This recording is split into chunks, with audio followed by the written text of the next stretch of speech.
Fala galera, 3 de acréscimo chegando na área para falar desse empate frustrante do Vitória com o Operário do Paraná em 0-0 no Barradão, porque o Vitória teve tudo para ganhar o jogo. O Vitória no primeiro tempo teve uma chance com o Jordi Caicedo, que ele bate para fora, teve a cabeçada de Lucas Cândido, que ele cabeceia por cima, teve a falta de Felipe Gedóis, que ele bate no canto e o goleiro Rodrigo acaba defendendo, teve a jogada que Capa vai na linha de fundo, finalmente um lateral do Vitória indo na linha de fundo para cruzar para trás, para Chiquinho finalizar e o goleiro acabar também fazendo a defesa. Outras jogadas que ficaram pelo caminho, com uma arrancada de Wesley, que ele tenta tabelar com Caicedo e Caicedo erra o passe.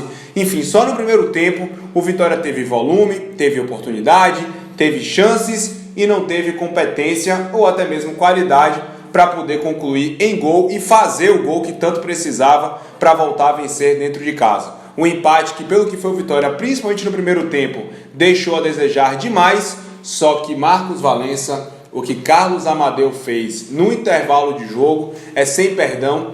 Ele na coletiva, inclusive, assume que errou na substituição e aí quando ele tira a Capa, que curiosamente estava bem no jogo, para colocar Nixon com a desculpa de ser ainda mais ofensivo, ele acabou desarrumando o Vitória como um todo. Desarrumou o Vitória como um todo, você falou que ele assumiu isso na coletiva e já confirmou aquilo que a gente já imaginava, né?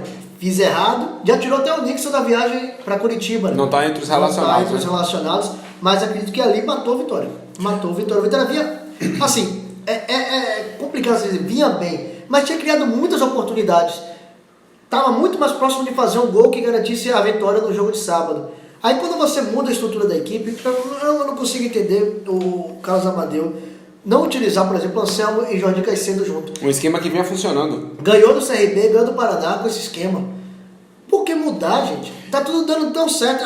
Não tem tempo para treinar, mas um motivo para você não mudar o time. E ele falou contra o América Mineiro que se o Vitória não vai ter tempo para treinar, o torcedor ter uma noção, o Vitória jogou no sábado, se reapresentou no domingo, fez um treino tático hoje, segunda-feira, e já viajou para amanhã jogar contra o Curitiba. Então tempo ele não vai ter para treinar. Aí ele me chega na coletiva contra o América Mineiro e diz, olha, jogo vai acabar virando treino pra gente, pela gente não ter tempo para parar para treinar. Então, quanto menos se mexer na equipe, melhor. Só que ele vem mexendo na equipe titular, sem, às vezes, necessidade de mexer em determinados setores, mudando a forma da equipe jogar. Ressalva feita que as mudanças que ele fez na equipe para começar o jogo surtiram efeito, foram positivas, ponto para ele. Para no intervalo ele acabar mexendo mais uma vez, tirando o Capa que estava bem no jogo, deslocando o Chiquinho para a lateral para colocar Nixon, ele acaba mexendo em 2 setores da equipe sem necessidade alguma. A pergunta que fica é, por que Amadeu mexeu no time? Qual a necessidade que ele viu de mexer numa equipe que estava bem? Então assim, quando o Vitória voltou para o segundo tempo, voltou sem força, voltou sem velocidade, voltou sem o apoio de Capa, voltou com o Chiquinho que voltava de lesão e voltava à equipe titular, sendo modificado de posição. E aí o que aconteceu com o Vitória? O Vitória esmoreceu, o Vitória parou de ter volume, o Vitória parou de agredir e ainda tomou uma bola na trave que poderia colocar tudo a perder. Se a ideia era dar mais ofensividade ao Vitória, foi por água abaixo. Totalmente. Porque o Vitória não criou mais nenhuma jogada como fez no início do jogo contra o próprio Operário. Quer dizer, teve uma queda de rendimento. Se tem um fator positivo para esse jogo, se é que podemos classificar assim, é que o Vitória chegou ao 4º jogo sem tomar gol. Agora, o ataque precisa responder, né? Fez 2 gols contra o Paraná e 1 gol contra o CRB. Coincidentemente, quando estava Jordi Caicedo e Anselmo Ramon na frente. Mudou o esquema ofensivo do Vitória, o Vitória não fez gol.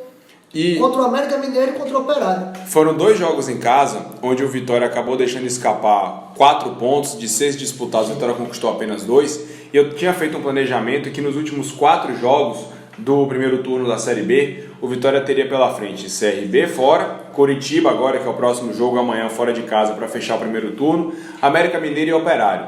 Numa visão extremamente pessimista, o Vitória teria aí 4 pontos para colocar na bagagem e no máximo 7 pontos. Imagina que o Vitória pudesse empatar com o CRB, vencer os 2 jogos em casa, ou pelo menos empatar um e vencer o outro, contra o América Mineiro empatar e vencer o Operário, era o jogo que o Vitória tinha a obrigação de vencer, e contra o vice-líder Curitiba, aí qualquer coisa que acontecer lá no Couto Pereira é lucro para o Vitória. Trazer pontos na bagagem desse jogo é muito complicado, por isso que eu coloquei que o Curitiba seria talvez fatalmente uma derrota já dentro do planejamento de pontos do Vitória. Só que nesses 4 jogos, o Vitória por linhas tortas conseguiu alcançar um objetivo maior do que o mínimo. O Vitória já conseguiu 5 pontos nesses últimos 3 jogos, porque venceu o CRB fora, esse ponto fora da curva, só que derrapou nos jogos dentro de casa, empatou os 2 jogos, quando poderia ter facilmente vencido o Operário, alcançar os 7 pontos e hoje estaria a pelo menos 4 pontos da zona de rebaixamento,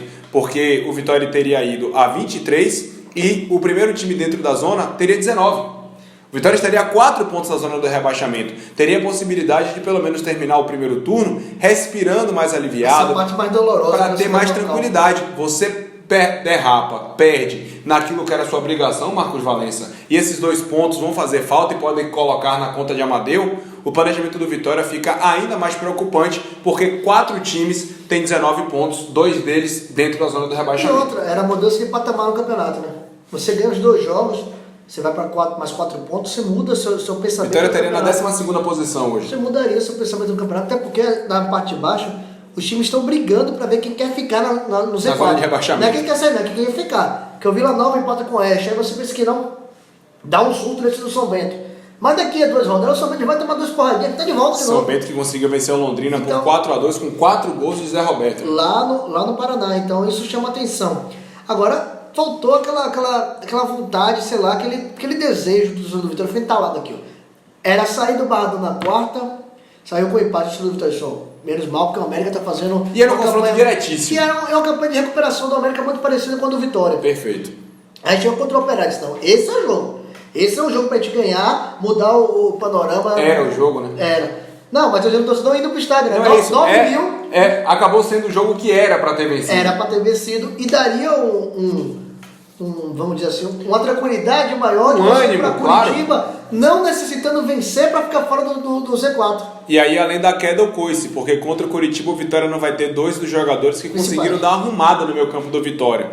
Baraca não joga, tá fora, tá suspenso. Felipe G2 não joga, tá fora. Outros atletas também se queixaram de cansaço e podem ficar de fora. Então talvez aí Carlos Amadeu agora vai ter que mexer na equipe, vai ter que mudar o time de maneira forçada. Então, pensando já no jogo de amanhã, eu imaginaria um time com Martim Rodrigues, que está cada vez mais seguro, passando cada vez mais confiança para o setor defensivo do Vitória. Van, que depois dessa sequência conseguiu se estabilizar na lateral direita e vem fazendo bons jogos. Everton, Senna, Ramon e Capa, que não deveria ter sido substituído por Carlos Amadeu. Eu que já critiquei muito Capa, mas reconheço quando o atleta vai bem e ele merece os elogios.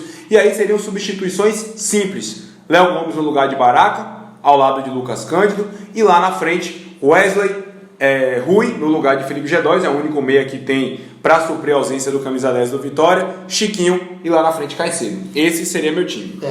Esse time seu é mais coerente, mas eu tentaria o Caicedo jogando de primeira, seja no lugar do Wesley, algo que fosse modificar o que acontece hoje no panorama do Vitória. Porque com o Chiquinho e Rui você vai ter pouca velocidade, vai tudo ficar nas costas de Wesley. Você vai dar bola para o Wesley e a gente não sabe se fazer Caicedo ou Ramon, ou Samuel Ramon, que o próprio Amadeu muda. A gente não sabe dizer qual pode ser o time do Vitória, já que Carlos Amadeu muda de jogo para jogo e de tempo para tempo. Né? Não, o Felipe Garcia está aí voltando. É outra opção. Então é uma outra opção de velocidade.